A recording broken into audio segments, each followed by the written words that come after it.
ನಾವು ಯಾವುದೇ ಸ್ಟಾಕ್ನ ಸ್ವಿಂಗ್ ಟ್ರೇಡಿಂಗ್ ಮಾಡೋಕ್ಕಿಂತ ಮುಂಚೆ ಒಂದು ಸರಿ ನಾವು ಸ್ಟಾಕ್ದು ಸ್ಟ್ರೆಂತ್ ಹೇಗಿದೆ ಅನ್ನೋ ತಿಳ್ಕೊಳೋದು ಹೇಗೆ ಅಂದರೆ ರಿಲೇಟಿವ್ ಸ್ಟ್ರೆಂತ್ ಅನ್ನೋದು ಒಂದು ಕಾನ್ಸೆಪ್ಟ್ ಇದೆ. ರಿಲೇಟಿವ್ ಸ್ಟ್ರೆಂತ್ ಅಂದರೆ ಇವಾಗ ಸ್ಟಾಕ್ ಏನಾದರೂ ಬಿದ್ದರೆ ಈ ನಿಫ್ಟಿ ಇಂಡೆಕ್ಸ್ಗಿಂತ ಎಷ್ಟು ಫಾಲ್ ಆಗಿದೆ, ಇಂಡೆಕ್ಸಿಗೆ ಕಂಪೇರ್ ಮಾಡೋದು ಅಂದರೆ ಸ್ಮಾಲ್ ಕ್ಯಾಪ್ ಇಂಡೆಕ್ಸಿಗೆ ಕಂಪೇರ್ ಮಾಡಿದಾಗ ಎಷ್ಟು ಫಾಲ್ ಆಗಿದೆ ಅಂತ. ಇನ್ ಕೇಸ್ ಇವಾಗ ಇಂಡೆಕ್ಸ್ಗಿಂತ ಜಾಸ್ತಿ ಫಾಲ್ ಆಗಿದೆ ಅಂದರೆ, ಸ್ಮಾಲ್ ಕ್ಯಾಪ್ ಇಂಡೆಕ್ಸ್ಗಿಂತ ಜಾಸ್ತಿ ಫಾಲ್ ಆಗಿದೆ ಅಂದರೆ ಇವಾಗ ಸ್ಟಾಕದು ಸ್ಟ್ರೆಂತು ಕಡಿಮೆ ಇದೆ ಅಂತ. ಇಂಡೆಕ್ಸ್ಗಿಂತ ಇನ್ಲೈನ್ ಅಂದರೆ ಇಂಡೆಕ್ಸ್ ಜೊತೆಗೆ ಅಷ್ಟೇ ಫಾಲ್ ಆಗಿದೆ ಅಂದರೆ ಇಂಡೆಕ್ಸ್ ಅಷ್ಟೇ ಸ್ಟ್ರೆಂತ್ ಇದೆ ಅಂತ. ಇನ್ ಕೇಸ್ ಇಂಡೆಕ್ಸ್ ಜಾಸ್ತಿ ಫಾಲ್ ಆಗಿದೆ ಬಟ್ ಸ್ಟಾಕು ಸ್ವಲ್ಪ ಜಾಸ್ತಿ ಪ್ರೈಸ್ ರೈಸ್ ಆಗಿದೆ ಅಂದಾಗ ಸ್ಟ್ರೆಂತ್ ಚೆನ್ನಾಗಿದೆ ಅಂತ. ಅದನ್ನು ಹೇಗೆ ತಿಳ್ಕೊಬೋದು ಅನ್ನೋದನ್ನು ಇಲ್ಲಿ ನೋಡೋಣ. ಇವಾಗ ಫಾರ್ ಎಕ್ಸಾಂಪಲ್ ಇಂಡೆಕ್ಸ್ನ ಇಲ್ಲಿ ಜೊತೆಗೆ ಆ್ಯಡ್ ಮಾಡಬೇಕಂದ್ರೆ ಇಲ್ಲಿ ನಿಮಗೆ ಕಾಣಿಸ್ತಾ ಇರ್ಬೋದು ಅನ್ಸುತ್ತೆ ಪ್ಲಸ್ ಸಿಂಬಲ್. ಇಲ್ಲಿ ಕ್ಲಿಕ್ ಮಾಡಿದಾಗ CNX small cap nifty index. Usually ನಾವು nifty index small cap use ಮಾಡಿದ್ರೆ ಬೆಸ್ಟ್. ಯಾಕಂದರೆ ನಾವು ಸ್ವಿಂಗ್ ಟ್ರೇಡಿಂಗ್ ಮಾಡುವಾಗ ಸ್ಮಾಲ್ ಕ್ಯಾಪ್ ಇಂಡೆಕ್ಸ್ ಯೂಸ್ ಮಾಡಿದ್ರೆ ನಮಗೆ ಬೆಸ್ಟು. ನಾವೆಲ್ಲ ಸ್ಟಾಕ್ಸು ಸ್ಮಾಲ್ ಕ್ಯಾಪ್ ಇಂಡೆಕ್ಸು ತೊಗೊಂಡಿರ್ತೀವಿ, ಅದಕ್ಕೆ ಸ್ಮಾಲ್ ಕ್ಯಾಪ್ ಸ್ಟಾಕ್ಸ್ ಇದ್ದಾಗ ಸ್ಮಾಲ್ ಕ್ಯಾಪ್ ಇಂಡೆಕ್ಸ್ನ ನಾವು ಇದು ಮಾಡಿದ್ರೆ ಲಾರ್ಜ್ ಕ್ಯಾಪ್ ಸ್ಟಾಕ್ಸು ನಮಗೆ ಅಷ್ಟು ಮೂವ್ ಇರೋಲ್ಲ ಮತ್ತು ಸ್ಲೋ ಮೂವರ್ಸ್ ಇರ್ತವೆ. ಅದಕ್ಕೆ ನಾವು ನಿಫ್ಟಿ ಸ್ಮಾಲ್ ಕ್ಯಾಪ್ ಇಂಡೆಕ್ಸ್ನ ತೊಗೋಬೇಕು. ಇಲ್ಲಿ ಥರ ಕಂಪೇರ್ ಸಿಂಬಲ್ಸಲ್ಲಿ ನ್ಯೂ ಪೇನ್ ಅಂತ ಬರುತ್ತೆ. ಫಾರ್ ಎಕ್ಸಾಂಪಲ್ ಇನ್ನೊಂದು ಸರಿ ನಿಮ್ಗೆ ತೋರಿಸ್ತೀನಿ. ಇಲ್ಲಿ ಪ್ಲಸ್ ಮಾರ್ಕ್ ಇರುತ್ತೆ, ಇಲ್ಲಿ ಕ್ಲಿಕ್ ಮಾಡಿ ಇಲ್ಲಿ ಟೈಪ್ ಮಾಡಬೇಕು CNX ಸ್ಮಾಲ್ ಕ್ಯಾಪ್ ಅಂತ. ಇಲ್ಲಿ ನ್ಯೂ ಪೇನ್ ಅಂತಿದೆಯಲ್ಲ, ಇಲ್ಲಿ ನ್ಯೂ ಪೇನ್ ಅಂತ ಹೊಡೆದ್ರೆ ಇಲ್ಲಿ ನಿಮಗೆ ನೋಡ್ಬೋದು, ಇಲ್ಲಿ ಇಂಡೆಕ್ಸ್ ಇಲ್ಲಿ ಕಾಣಿಸುತ್ತೆ ನಿಫ್ಟಿ ಇಂಡೆಕ್ಸ್ದು.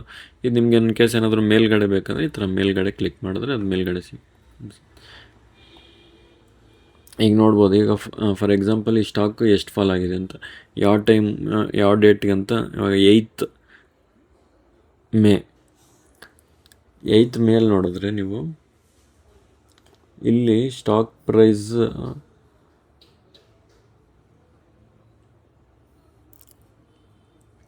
ಫಾಲ್ ಆಗ್ತಾಯಿದೆ ಬಟ್ ಇಂಡೆಕ್ಸು ಅಪ್ ಮೂವ್ ಆಗ್ತಾಯಿದೆ.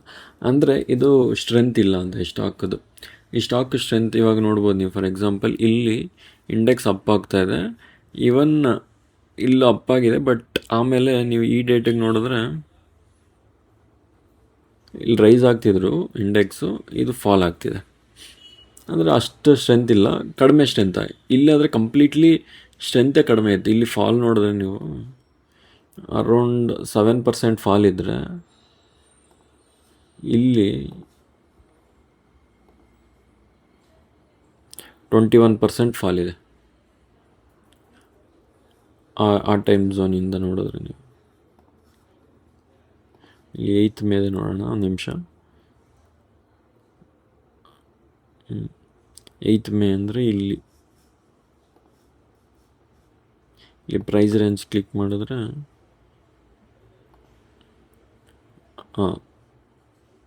ಅರೌಂಡ್ 13-14% ಫಾಲ್ ಆಗ್ತಾಯಿದೆ. ಅದಕ್ಕೆ ನಾವು ಯೂಶ್ವಲಿ ಇದನ್ನು ಸ್ಟ್ರೆಂತ್ ಹೇಗಿದೆ ಅಂತ ತಿಳ್ಕೊಳೋದು. ಫಾರ್ ಎಕ್ಸಾಂಪಲ್ ಇನ್ನೊಂದು ಸ್ಟಾಕ್ ನೋಡೋಣ. ಇನ್ನೊಂದೇನೆಂದರೆ ಈ ಸ್ಟಾಕು ಸ್ಟೇಜ್ 2 ಈಗೀಗ ಟ್ರಾನ್ಸಿಷನ್ ಆಗ್ತಾಯಿದೆ. ಇನ್ನೊಂದೇನೆಂದರೆ ಎಲ್ಲ ತುಂಬ ಚಾಪಿ ಆಗಿದೆ, ಅದಕ್ಕೆ ಕಂಪ್ಲೀಟ್ಲಿ ಅವಾಯ್ಡ್ ಮಾಡೋದು ಬೆಸ್ಟ್. ಈಗ ನೆಕ್ಸ್ಟ್ ಸ್ಟಾಕ್ ನೋಡೋಣ. ಈಗ ನೋಡ್ಬೋದು ಉಜ್ಜೀವನ್ ಸ್ಮಾಲ್ ಫೈನಾನ್ಸ್ ಬ್ಯಾಂಕು. ಈ ಡೇಟಲ್ಲಿ 25 ಮಾರ್ಚ್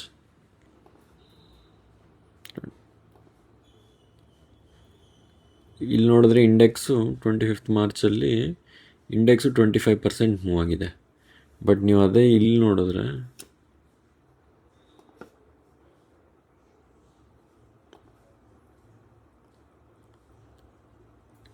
ಇನ್ಲೈನ್ 27% ಅಷ್ಟೇ ಮೂವ್ ಆಗ್ತದೆ. ಅಂದರೆ ಇನ್ಲೈನ್ ಆಗಿದೆ ಅಂತ, ಸ್ಟ್ರೆಂತ್ ಅಷ್ಟೇ ಇದೆ ಅಂತ. ಇಂಡೆಕ್ಸ್ ಜೊತೆನೇ ಇದನ್ನು ಮೂವ್ ಆಗ್ತಾಯಿದೆ ಅಂತ. ಈಗ ನೀವು ಫಾಲ್ ನೋಡಿದ್ರೆ ಮೇನ್ ಥಿಂಗು ಫಾಲ್ ಆದಾಗ ಎಷ್ಟು ಬೇಗ ರಿಕವರ್ ಆಗುತ್ತೆ ಅನ್ನೋದು. ಈಗ ಇಲ್ಲಿ 7% ಫಾಲ್ ಆಗಿದೆ. ಯಾವ ಡೇಟಿಂದ ನಾವು ನೋಡಿದ್ರೆ ಇಲ್ಲಿ 8 ಮೇಯಿಂದ 7-8% ಫಾಲ್ ಆಗಿದೆ. ನಾವು ಇಲ್ಲಿ ಚೆಕ್ ಮಾಡೋಣ. ನೋಡಿ, ಫಾಲ್ ಆದಾಗ 20% ಫಾಲ್ ಆಗಿದೆ. ಅಲ್ಲಿ ನೋಡಿದ್ರೆ 8%. ಇಲ್ಲಿ ಸ್ಟಾಕ್ ನೋಡಿದಾಗ ಅಂದರೆ ಅವಾಗ ಸ್ಟ್ರೆಂತ್ ವೀಕ್ ಇರುತ್ತೆ. ಇನ್ನೊಂದೇನೆಂದರೆ ಸ್ಟಾಕ್ ಮೇಲೆ ಹೋಗ್ತಿರುತ್ತೆ, ಇಂಡೆಕ್ಸು ಕೆಳಗೆ ಬೀಳ್ತಿರುತ್ತೆ. ಆ ಟೈಮಲ್ಲಿ ಸ್ಟಾಕು ಚಾಪಿ ಆಗಿರುತ್ತೆ, ಈಸಿಯಾಗಿ ಮೂವ್ ಆಗ್ತಿರಲ್ಲ. ಇಂಡೆಕ್ಸ್ ಮೇಲೆ ಹೋದಾಗ ಸ್ಟಾಕು ಮೂವ್ ಆದಾಗ ಎರಡೂ ಇನ್ಲೈನ್ ಇದ್ದಾಗ ತುಂಬ ಚೆನ್ನಾಗಿ ಮೂವ್ ಆಗುತ್ತೆ ಸ್ಟಾಕು. ಈಗ ನೀವು ಇಲ್ಲಿ ಅಬ್ಸರ್ವ್ ಮಾಡಿದ್ರೆ ಈ ಸ್ಟಾಕು ಮೂವ್ ಆಗ್ತಾ ಇದೆ, ಇದು ಅಪ್ ಮೂವ್ ಆಗ್ತಾಯಿದೆ, ಅಂದರೆ ಇನ್ಲೈನ್ ಆಗಿದೆ, ಅಂದರೆ ಸ್ವಲ್ಪ ಸ್ಟ್ರೆಂತ್ ಇದೆ ಅಂತ ಅರ್ಥ ಸ್ಟಾಕು.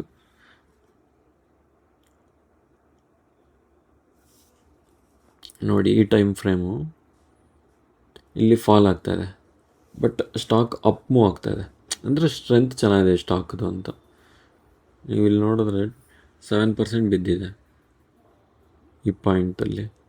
ಅದೇ 8th ಮೇಯಲ್ಲಿ ಸ್ಟಾಕು ಮೂವ್ ಆಗ್ತಾಯಿದೆ, ಬಟ್ ಚಾಪಿಯಾಗೂ ಇರುತ್ತೆ, ಒಂದು ಅಪ್ ಮೂವ್ ಆಗಿದೆ, ಸ್ಟ್ರೆಂತ್ ಚೆನ್ನಾಗಿದೆ ಸ್ಟಾಕ್ದು ಅಂತ. ಆ ಥರ ನಾವು ಸ್ಟ್ರೆಂತ್ನ ಈ ರೀತಿ ನಾವು ಸ್ಟಾಕ್ ಸ್ಟ್ರೆಂತ್ನ ನಾವು ನೋಡ್ಕೋಬೋದು. ರ್ಯಾಮ್ಕೋ ಸಿಸ್ಟಮ್ಸ್ ಇದು ಅಷ್ಟೇ ನೋಡಿ. ಈ ಟೈಮಲ್ಲಿ ಸ್ಟಾಕು ಫಾಲ್ ಆಗ್ತಿದೆ, ಆಮೇಲೆ ಇವಾಗ ಕರೆಂಟ್ ಸಿಚುವೇಷನಲ್ಲಿ ಸ್ಟಾಕ್ ಮೂವ್ ಆಗ್ತಾಯಿದೆ. ಸ್ಟಾಕ್ ಅಪ್ ಇಂಡೆಕ್ಸು ಮೂವ್ ಆಗ್ತಾಯಿದೆ, ಸ್ಟಾಕ್ ಪ್ರೈಸು ಮೂವ್ ಆಗ್ತಾಯಿತ್ತು. ಇದಕ್ಕಿಂತ ಮುಂಚೆ ಇಲ್ಲಿ ಅಷ್ಟು ಮೂವ್ಮೆಂಟ್ ಇರಲಿಲ್ಲ, ಸ್ಲೋ ಮೂವರ್ ಆಗಿತ್ತು ಇಲ್ಲಿ. ಆ ಟೈಮ್ ಫ್ರೇಮಲ್ಲಿ 7% ಬಿದ್ದರೆ ಇಲ್ಲಿ ಅರೌಂಡ್ 15% ಬಿದ್ದಿದೆ, ಡಬಲ್ ಇದೆ. ಬಟ್ ಅದೇ ಈಗ ಇದಕ್ಕೆ ಇನ್ಲೈನ್ ಆಗ್ತದೆ, ಮ್ಯಾಚ್ ಆಗ್ತದೆ. ಇವಾಗ ಸ್ವಲ್ಪ ಸ್ಟ್ರೆಂತ್ ಕಾಣಿಸ್ತಾ ಇದೆ ಸ್ಟಾಕಲ್ಲಿ. ಇದು ತುಂಬ ಚಾಪಿ ಆಗಿದೆ. ಈ ಸ್ಟಾಕ್ನ ಚೆಕ್ ಮಾಡೋದು ಬೇಕಿಲ್ಲ ನೋಡಿ. ಹೆಂಗೆ ಅಂದರೆ ಇಷ್ಟಿಷ್ಟು ಫಾಲ್ ಆಗುತ್ತೆ ಒಂದೇ ಸರಿ, ಅಂದರೆ ಒಂದು ಕ್ಲೀನ್ ಮೂವ್ ಇರಬೇಕು. ನೀವು ಆವಾಗಲೇ ವೀನಸ್ ರೆಮಿಡೀಸ್ ನೋಡಿದ್ವಿ, ಒಂಥರ ಕ್ಲೀನ್ ಅಪ್ ಮೂವ್ ಇರುತ್ತೆ, ಆ ಥರ ಇರಬೇಕು. ಈ ಥರ ಸೈಡಲ್ಲಿ ಇರ್ಬಾರ್ದು ಸ್ಟಾಕ್, ಸೈಡ್ ವೇಸ್ ಮೂವ್ ಆಗ್ಬಾರ್ದು ಆ ಟೈಮ್. ಇದು ಸ್ಟೇಜ್ 2 ಅಲ್ಲಿಲ್ಲ, ಅದಕ್ಕೆ ನಾವು ಅವಾಯ್ಡ್ ಮಾಡೋದು ಬೆಸ್ಟ್. ನೋಡಿ ಈ ಸ್ಟಾಕು ಸ್ಟ್ರೆಂತ್ ಇದೆ ಚೆನ್ನಾಗಿ, ಈ ಥರ ಕ್ಲೀನ್ ಮೂವ್ಸ್ ಇರಬೇಕು ಅಪ್ಪು. ಈ ಥರ ಸೈಡಲ್ಲೇ ಇರಬಾರ್ದು. ಇವಾಗ ಇಲ್ಲಿ ಸೈಡಲ್ಲಿ ಕನ್ಸಾಲಿಡೇಟ್ ಆಗ್ತದೆ, ಬಟ್ ಇಲ್ಲಿ ನೋಡಿದ್ರೆ ಸ್ಟ್ರೆಂತು ಸ್ಟಾಕ್ ಪ್ರೈಸ್ ಬಿದ್ದಾಗ ಇದು ಅಷ್ಟು ಬಿದ್ದಿಲ್ಲ. ಇಲ್ಲಿ ಅಬ್ಸರ್ವ್ ಮಾಡಿದ್ರೆ ಈ ಡೇಟ್ಗೆ 8th ಮೇಲೆ 7% ಬಿದ್ದಿದ್ರೆ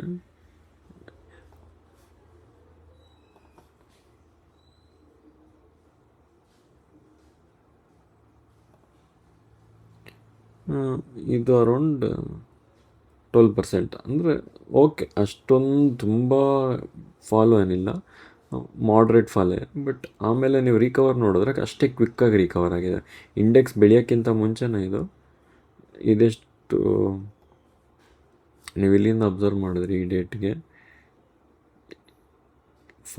ಇಲ್ಲಿಂದ ಇಲ್ಲಿಗೆ ಅಬ್ಸರ್ವ್ ಮಾಡಿದ್ರೆ ಎಷ್ಟು ರೈಸ್ ಆಗಿದೆ ಅಂದರೆ ಅರೌಂಡ್ 53% ಹೈ ಹೋಗಿದೆ.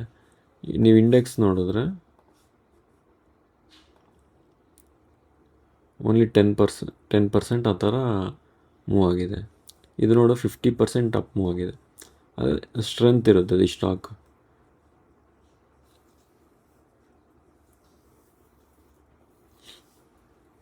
ಈ ಸ್ಟಾಕು ಇದು ಇನ್ಲೈನ್ ಆಗಿದೆ, ಮೂವ್ ಆಗ್ತಾಯಿದೆ, ಅಂದರೆ ಇಂಡೆಕ್ಸ್ ಹೇಗೆ ಮೂವ್ ಆಗ್ತಾಯಿದೋ ಇದು ಹಂಗೆ, ಬಟ್ ಚಾಪಿ ಆಗಿದೆ, ಅಷ್ಟು ಕ್ಲೀನ್ ಮೂವ್ಸ್ ಏನಿಲ್ಲ ಇದರದ್ದು.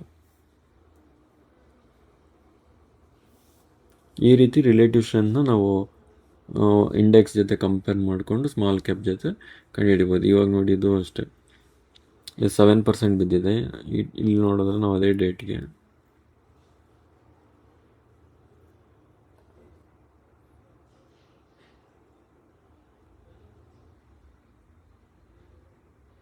%10, ಅಂದರೆ ಅಷ್ಟೊಂದು ಫಾಲ್ ಇಲ್ಲ, ಸ್ಟ್ರೆಂತ್ ಇದೆ ಸ್ಟಾಕಲ್ಲಿ. ಬಟ್ ಇನ್ನು ಅದು ಕ್ಲೀನ್ ಮೂವ್ಸ್ ಇಲ್ಲ ಅಷ್ಟೊಂದು, ತುಂಬ ಚಾಪಿ ಈ ಥರ ಸೈಡಲ್ಲೇ ಇದೆ. ಕ್ಲೀನ್ ಮೂವ್ಸ್ ಅಂದರೆ ಅಟ್ಲೀಸ್ಟ್ ಒಂದು 7-8% ಹಿಂಗೆ ಅಪ್ ಹೋಗಬೇಕು. ಎಷ್ಟು ಪರ್ಸೆಂಟ್ ಇದೆ? 6% ಇದೆ, 5%. ಓಕೆ, ಪರವಾಗಿಲ್ಲ. ಬಟ್ ತುಂಬ ಚಿಕ್ಕ ಸ್ಟಾಕ್ಸ್, ಚಿಕ್ಕ ಬಿಗ್ ಕ್ಯಾಂಡಲ್ಸ್ ಫಾರ್ಮ್ ಆಗುತ್ತೆ, ಮತ್ತು ಸೈಡ್ ವೇಸಲ್ಲಿದೆ, ಅವಾಯ್ಡ್ ಮಾಡೋದು ಬೆಸ್ಟ್. ಈ ಥರ ನಾವು ಸ್ಟಾಕ್ನ ಸ್ಟ್ರೆಂತ್ ಕಂಡುಹಿಡಿಬೋದು. ರಿಲೇಟಿವ್ ಸ್ಟ್ರೆಂತ್ ಅನ್ನೋದು ತುಂಬ ಇಂಪಾರ್ಟೆಂಟ್. ಸ್ಟಾಕ್ ರಿಲೇಟಿವ್ ಸ್ಟ್ರೆಂತ್ ಕಂಡುಹಿಡಿಯೋದು ಈ ರೀತಿ ಕಂಡುಹಿಡಿಯುವ ಸ್ಟ್ರೆಂತ್. ಇನ್ನೊಂದಿದೆ ರಿಲೇಟಿವ್ ಸ್ಟ್ರೆಂತ್ ಇಂಡೆಕ್ಸ್ಗಿಂತ ರಿಲೇಟಿವ್ ಸ್ಟ್ರೆಂತ್ ಅನ್ನೋದು ನಮಗೆ ಚೆನ್ನಾಗಿ ಯೂಸ್ ಆಗುತ್ತೆ.